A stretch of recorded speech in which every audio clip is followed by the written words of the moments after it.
द्वार के छकाई ने गा पहिले चुकैया रे दुलरुआ भैया, तब जइहा को हबर अपन हे दुलरुआ भैया।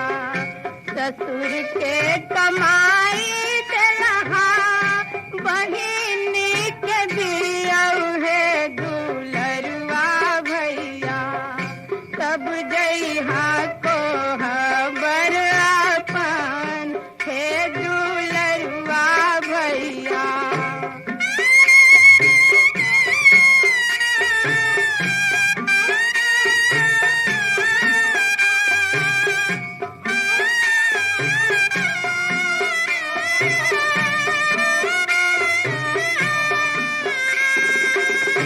काला के कमाई देलहा बहिनी के दिया हे दुलरुआ भैया, तब जइहा को हबर अपन हे दुलरुआ भैया।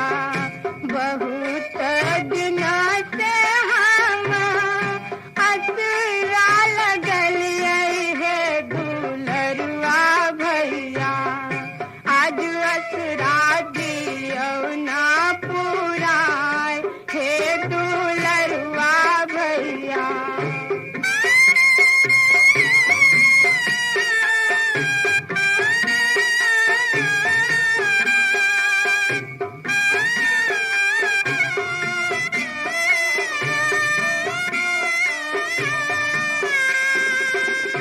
कोहबर लिखाई पहिले भौजी से लेबै हे दुलरुआ भैया, तब दिहा आपन कमाई हे दुलरुआ भैया।